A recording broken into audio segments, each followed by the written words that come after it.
Welcome to Helping Organisations Thrive. Today I have the pleasure of Chris Smith. Good to see you, Chris. And it's great to be here, Julian. Thank you.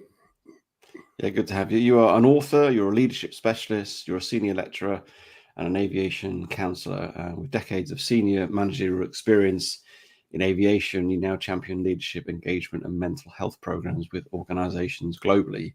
You were awarded the Master Air Pilot Certificate in 2012. You hold a master's degree in aviation management, diploma in counselling, and you lecture at the University of Southern Queensland. And you've also got a book out called Leadership at 43,000 Feet.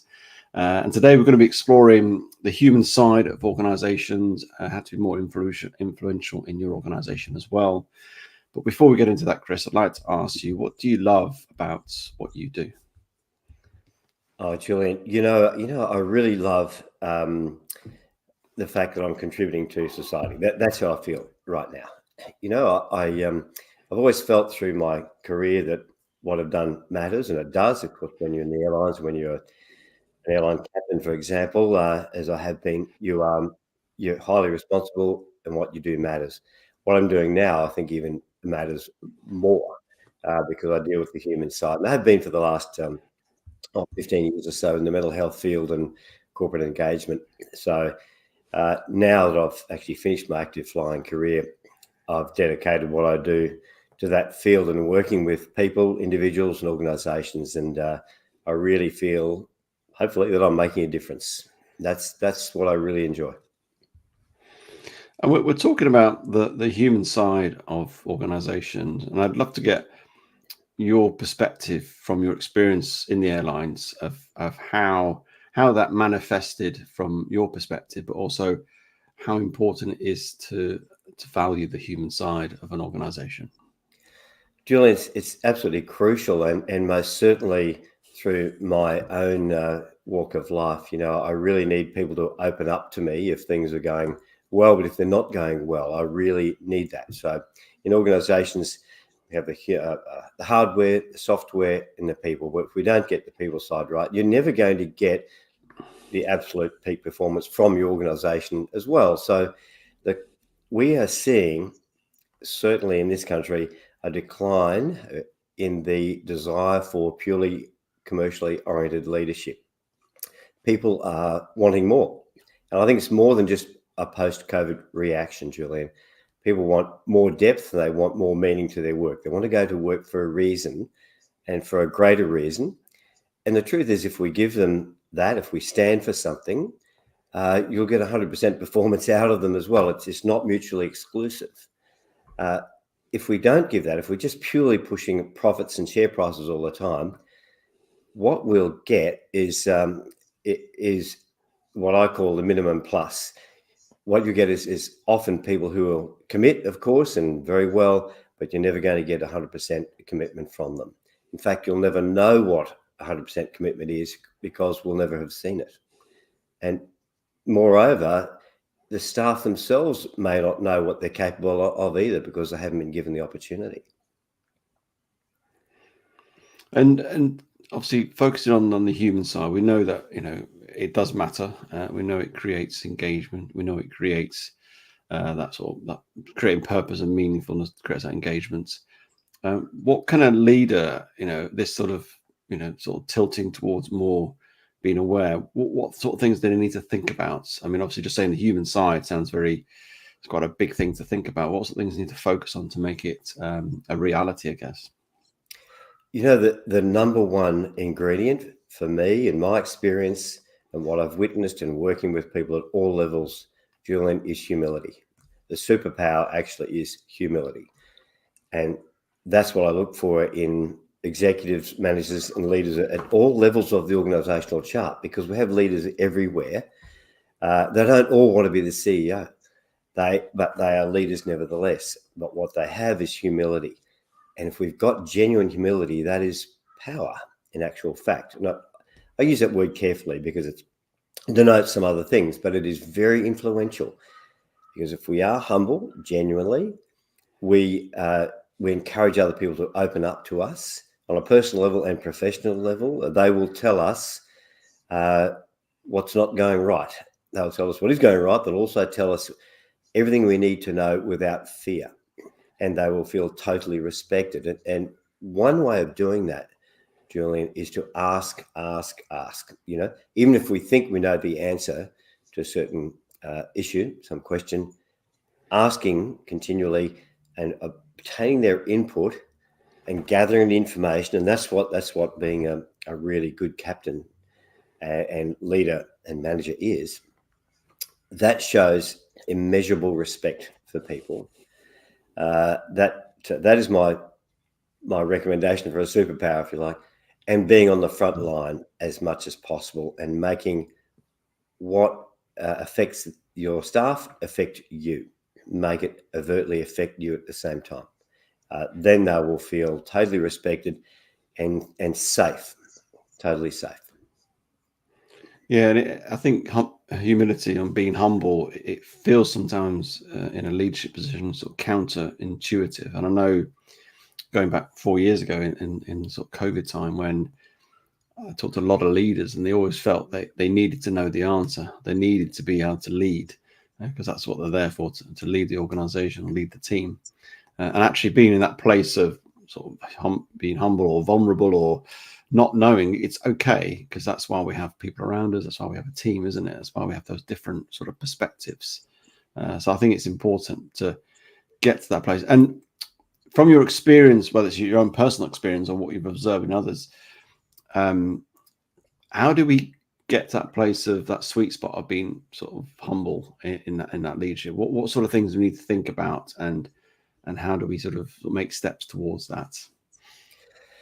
It's really interesting, Julian. I'm really glad you raised the COVID issue, because in the last 15 years or so, I've been working in the mental health field, and it started through the peer support group network.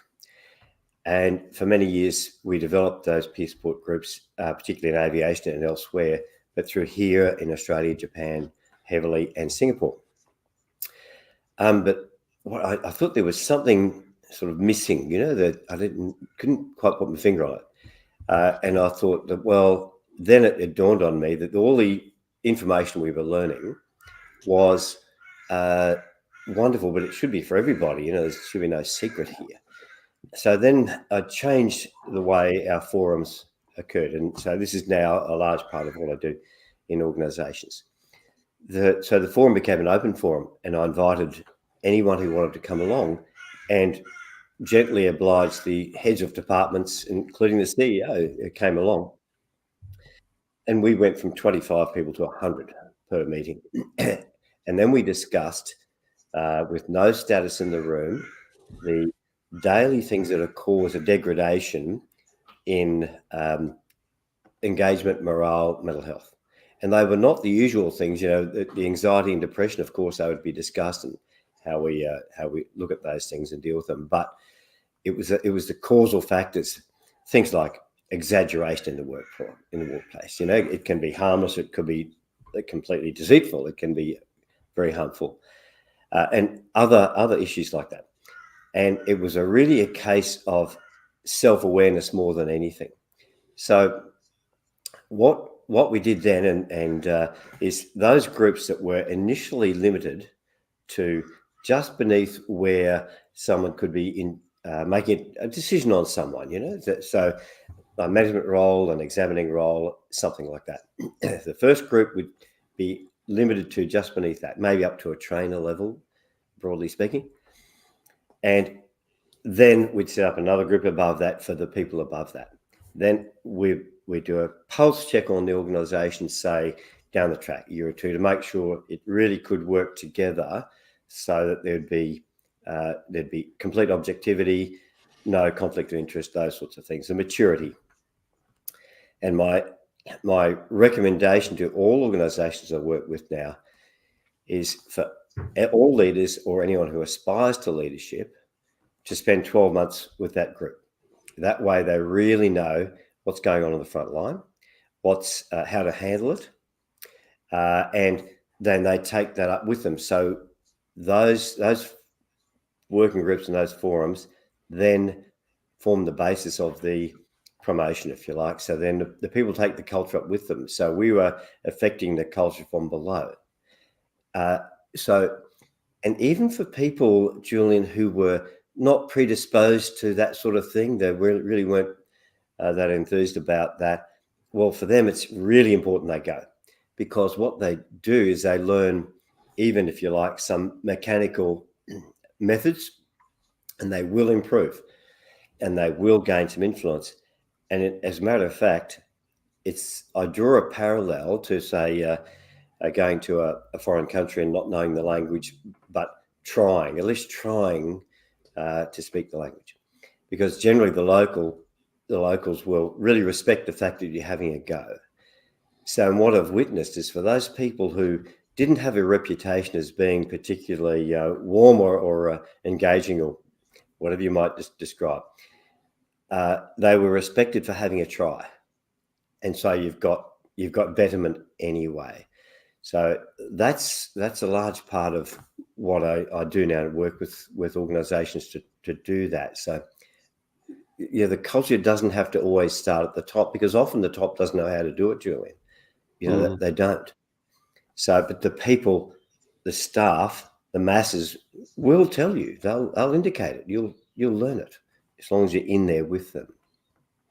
Yeah, and that's almost like peer-to-peer type of, almost like role modeling, isn't it? That influencing people with by observing other people and that sort of impact. And we know that role modeling is such a powerful way to have an impact on people. And we're talking about sort of influencing as well. And as a leader, as part of that, as you lead those sort of humans in your organization or your team, is the influence of, not just leaders have to influence, but it's how we become more influential. And just I want to understand from your perspective, what do we mean by influencing it within an organizational context? We only have power or authority, Julian, by virtue of a role or a title. Once we move out of that role, or we lose the title, we no longer have power over someone or control over anyone, or can affect them. So we soon find out how good a job we've done when we don't have it anymore. Because if we haven't done a good job and generated the respect that people deserve, well, they won't acknowledge us when we walk past them in the street, will they? Because they can't affect us, so they won't. If we've done a good job and we've generated respect for ourselves through respecting them, we'll have something much more powerful and lasting and permanent, and that's influence. And you could name some examples of those sorts of people.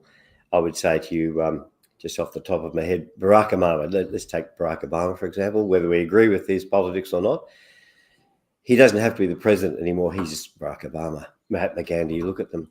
And in another context, could I say David Attenborough? Now, he's not a business person per se, but he's a sure leader. And he's humble. And I think the world has taken moral ownership of David Attenborough because of who he is, and we love the way he lives his life. Completely dedicated and genuine. And here he is, 90 odd years of age, and his commitment is total.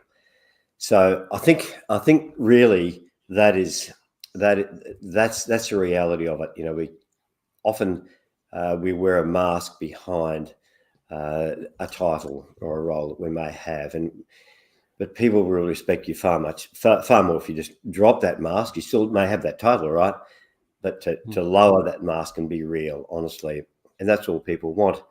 I often say recommend to companies that if you think you need an engagement program, then you've got a culture problem, because money doesn't work. Money. If people are having to work for money, or if you need to pay them money to work, well, they're not working for us, they're working for money, especially with, and I don't mean overtime and those things, but to work to their peak, if you like.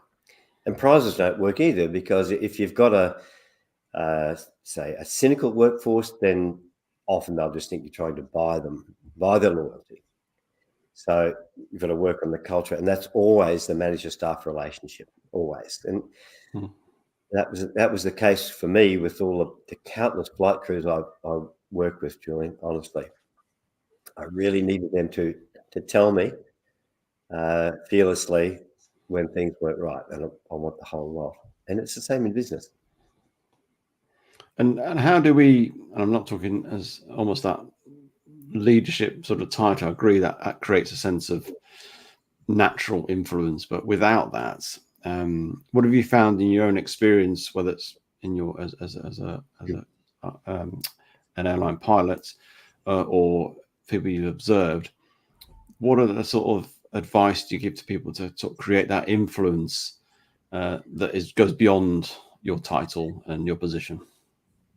A number of things, Julian.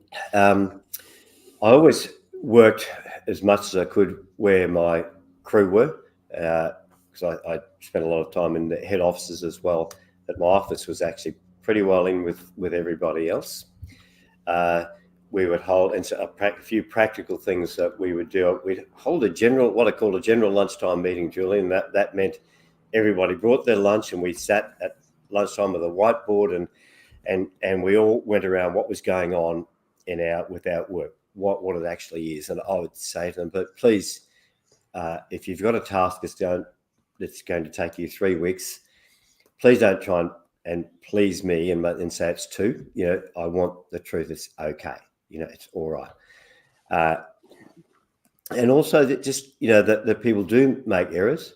I'm very happy to, open to admitting mine. If I've failed at something, that's fine. So I tend to try to build a community more than a team, Julian, because sometimes people get a little bit teamed out. In fact, I even know some people who will delete an email that says "Hi Team" on it. You can't make a team by calling it one. It's got to be a team first. But with a community, if you create that community and they get to know you personally, and that's what it's about, then it's safe to have a go for something to not work and come back, because the community will be there regardless of whether you succeeded or not. So they've got to respect you and trust you. So being totally open is fine. They want to see you making decisions. There's no question about that. But they want to see you respecting them by looking at them in the eye. Being truthful to them, mixing with them as much as possible. Sharing the spoils is really important, Julian. I went to one organisation and I was travelling quite a lot. The one thing worked, and it was genuine for me. I'd have an executive car park. Well, I just shared it around, to be honest with you. Well, what's the point of having an executive car park in a great position when everybody else is parking outside? Well, let's take some turns, and you're welcome to use it, and share that around. The interesting thing about that was that the other execs didn't like me doing it. They felt it would devalue them. So there was an example I felt of an organisation that had a culture problem. But that was, I guess, my bent towards a more egalitarian regime. I tend to set up my departments with a shallow managerial gradient. The reason I say that, Julian, is because if you've got a steep organisational gradient, and sometimes I realise that we actually need people to lead from the very top. I get that, but generally speaking, it takes away the potential for maybe some undesirable traits to surface. Because in some places, other people were scrambling for the reducing number of jobs up the top, if you like, and whereas we're creating opportunities broadly, then that just tends to negate a lot of that, really. And I think sharing the spoils, being there with your crew, that is, and being genuinely humble, that they are some of the key ingredients. That they really are.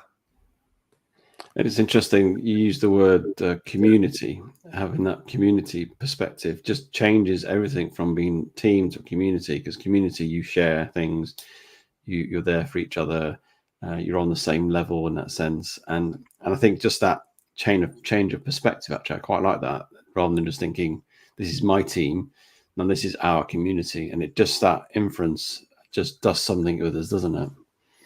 It does. And it's very interesting, Julian, because to take an approach like that can be really counter to an organisation's philosophy. But if we do what everyone else does, we get what everyone else gets. So it's really worth doing it. It pays. People like the fact that it's different. In fact, those lunchtime meetings I was talking about a moment ago, we used to invite other staff to come to them from other departments, so they would learn about us and what we were doing, because it interacts some way with everybody else. So it became a very enjoyable meeting, if you like. Terminology is really important too. The way I deal with people, Julian. A lot of this comes, I guess, from my counselling background too. But I don't talk about generations much anymore. I talk era, because if we continually talk about generational differences, we tend to reinforce them and make them bigger than they really are. Now, I'm not saying that they don't exist, but we're all here right now. So it doesn't matter whether we're 99 or we're 9. Now is the time. All together, we can actually make the change now, all of us, and stop really reinforcing by use of words. It really concerns me a lot. One of my primary focuses right now is on prevention, Julie, for example, and I ask people what they think the world's biggest problem is. The reason I ask them that in the forum is because I'm not so interested in their response, their view. I'm more interested in them taking note of someone else's view and their response to it. So if it was the world's biggest problem was the dog barking next door, well, does that devalue that person in your eyes? Because to them that actually is a big issue, because we have to be able to work with people no matter what. And we're in a position where we're being affected by someone else. It actually tells us more about us than them. It doesn't mean you're wrong, but it means we've had enough of that issue, maybe that kind of person, or maybe we need some help ourselves. It means we've reached our limit, and maybe it's time to hand over. So I think there's a lot to be had through these self-awareness and looking at ourselves rather than someone else. You mentioned the language we use, and I think it's really important to note that the language you use sets sort of narratives in our heads as well going forward. And just even you saying about, rather than saying generational sort of type gaps or differences, eras, it sort of in my head, it just broadens it out a little bit and makes it a bit more vague, which is not as defined. What other language, or your thoughts on language in the context of influence, when you're trying to influence somebody and sort of get people on board with something, or sort of sharing a vision of an organization? Yes, there are a lot of I guess techniques and sometimes tricks people using it in conversation, Julian, and they're often built in and they're not aware that they may be doing it. But for example, exaggeration. We see this a lot. So I'll give an example. You'll often see on a news item, for example, we've had some shark attacks in this country, in Australia, but the reporter may call it a monster shark. Okay. It may be a large shark, but it's not necessarily a monster, but it induces fear, these sorts of things. And being aware that maybe, hang on, am I exaggerating? Is it harmless, normal, a bit mischievous, or is it downright deceitful, really? And it can be that way. So one of the real keys for me is to actually remove those factors that degrade mental health, engagement, morale. First, if we do nothing else, remove those factors. Then you're probably a third of the way there anyway, because that's happening every day in every workplace unnecessarily, like that. That's one simple example. That is, and someone asked me what I think is the world's biggest problem at the moment. To me, it's argument. It's the unnecessary, destructive argument that occurs everywhere from households to businesses to around the globe. And there are ways to minimize and reduce that, for example, and acknowledging someone else's right to their view. So if someone else has a view that I may think is just more than totally counter to mine, I might just find it obnoxious, really. But if I acknowledge their right to their view, that is the moment that I should be able to, or they should feel respected by me enough to at least liaise with me, to talk to me, because what we want is a result. We want a result. And that's what the big leaders are doing, going around the world now, Julian. You know, they just want to put a lid on a lot of the terrible things that are going on.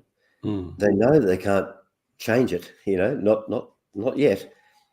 But there are ways we can get on, and techniques we can learn to prevent these things from happening in our workplaces as well. And that's one I recommend. I call it, it's like counterintuitive, really. You know, it's the paradox. So there are a number of techniques we can use to do that. And just one sort of final question on the whole aspect of influence, because I think sometimes, you know, there is a difference between influence and manipulation, isn't there? And I just want to ask you, how can we ensure that we're using influence in an ethical way that's got integrity to it? Yeah, the influence. I